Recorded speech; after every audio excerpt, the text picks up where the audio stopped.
Moray Verabotay, Shalom, Uvracha, ce Shabbat, on lira Be'ezrat Hashem, Parashat Vayeshev. C'est une parasha dans laquelle on démarre un nouvel épisode. C'est l'histoire de Yosef et ses frères. La Torah va parler depuis Parashat Vayeshev jusqu'à Parashat Vayhi sur cette histoire. Mais aujourd'hui, on va s'intéresser sur le premier passouk et l'explication de Rashi, une explication très étonnante. Mais Rabotai, un message très important ressort de l'explication de Rashi. La Torah, la parasha commence Vayeshev Yaakov be'eretz megorei avihu be'eretz Kenan. Donc Yaakov Avinu, il s'est installé dans la terre de ses parents, dans la terre de Kenan.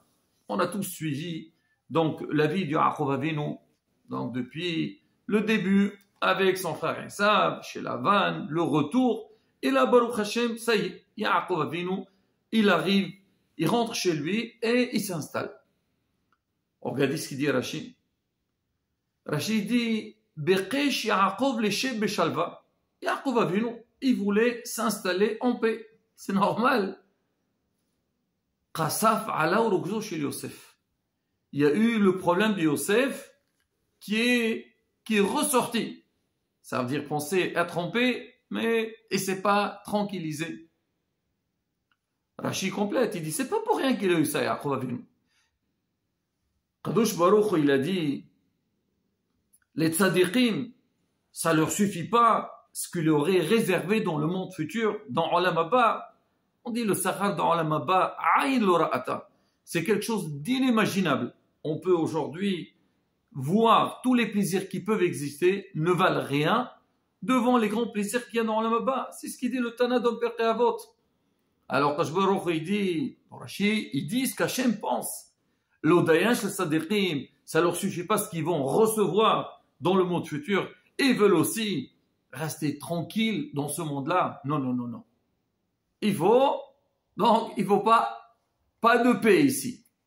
Ça, c'est Rashi qui explique.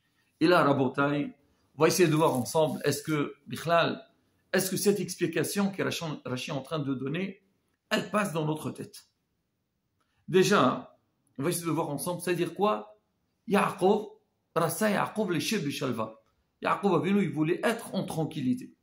C'est vrai aujourd'hui, si on parle entre nous, quelqu'un te dit, hey, tu sais, oh là là, j'ai une vie très difficile, je travaille beaucoup d'histoires, beaucoup de problèmes, et j'ai envie de partir un petit peu en vacances pour être en paix. J'éteins mon portable, ce qui est impossible, et je reste là-bas, je passe, on va dire, quelques jours ou quelques semaines, comme ça je rentre et je suis frais.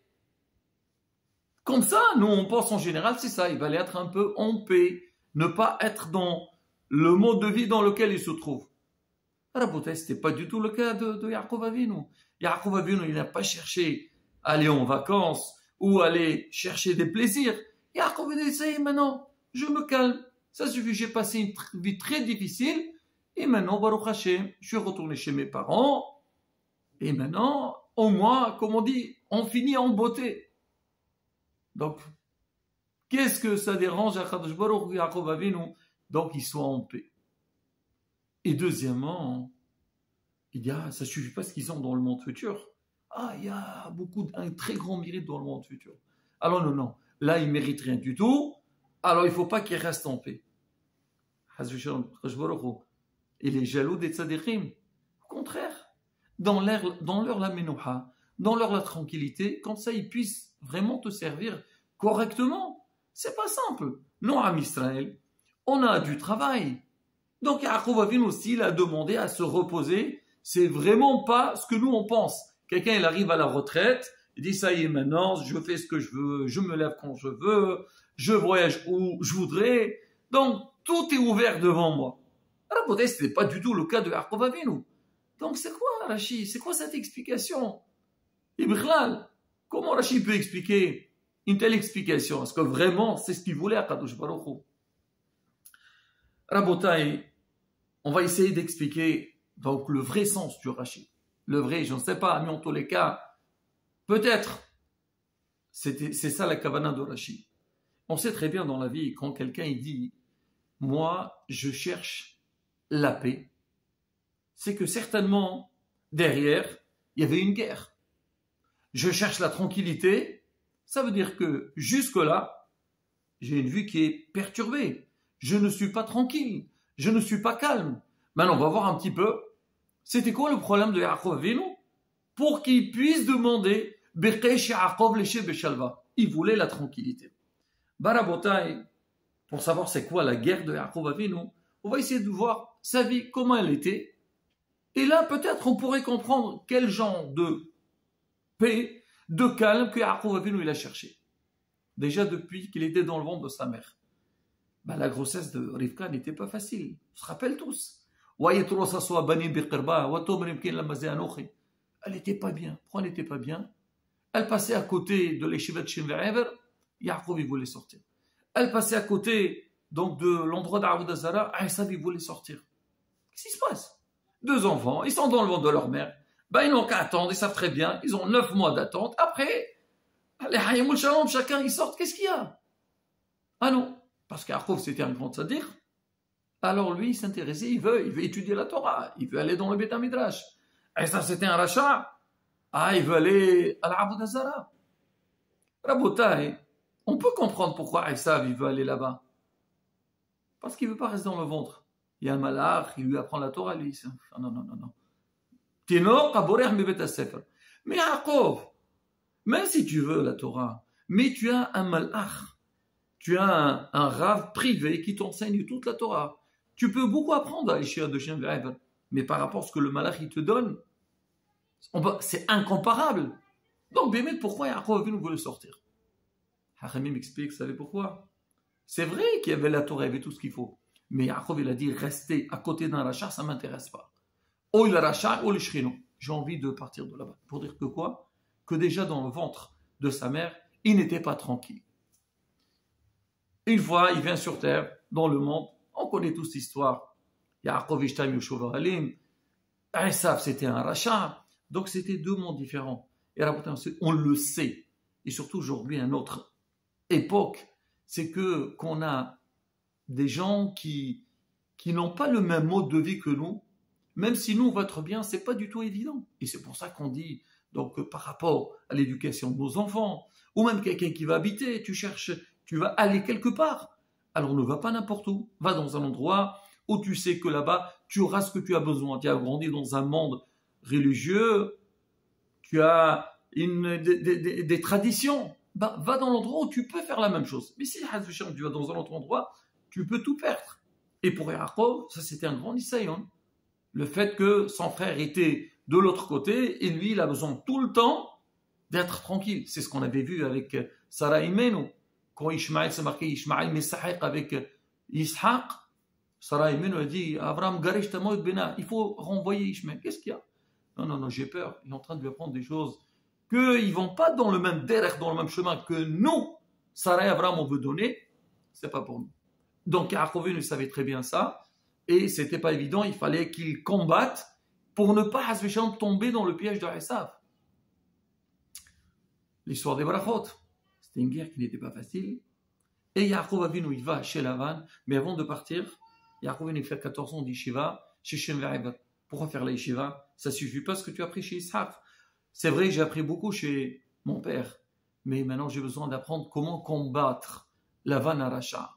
J'ai besoin de me remplir, de me charger des moyens, des armes, comment tomber dans le piège, ne pas tomber dans le piège de la Vanaracha. Yaakov ne savait très bien qu'il avait besoin de travailler sur lui-même pour que demain, il puisse être le père des nations juives. Donc, c'est le 3e patriarche. Il arrive chez Lavan. Oh là là, c'était pas du tout évident. C'était la guerre constante. 20 ans. Il dit à la fin, Lavan, tu sais, Asrim Shain, j'étais chez toi, j'ai pas dormi la nuit. Alors, c'est vrai, il a travaillé, mais il n'a pas dormi la nuit non plus, parce qu'il avait peur pour ses enfants. Il a peur, Hazvi Shalom, que le monde dans lequel il se trouve, il peut les influencer, peuvent changer. À qui ils ont affaire? C'est pas du tout évident. On peut travailler, mais c'est pas simple. Yaakov Avinu, il était remis à la Mishmar. Il était présent pour que Bezrat Hashem, ses enfants, soient des modèles. Ils peuvent représenter le Ham Israël. Il a fini avec la vanne, il rentre. Il y a Esav qui vient. Esav, il vient, il sait que la rencontre n'est pas facile. Donc même le peu de temps qu'il va être à Esav, il peut avoir une grande influence de sa part et de l'armée qui arrive.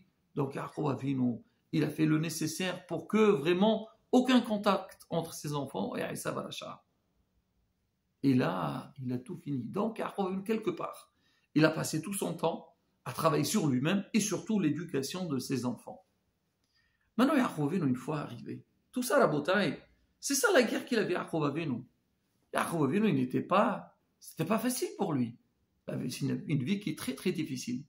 Maintenant, une fois qu'il a fini avec tout ça, Yaakov Avinu s'était dit, Baruch Hashem, ça y est maintenant, j'ai réussi dans ma mission. Maintenant, je suis avec ma petite famille. Là, je vais avoir une tranquillité. Je peux un petit peu fermer les yeux. C'est-à-dire la chalva qui cherchait à Yaakov la paix.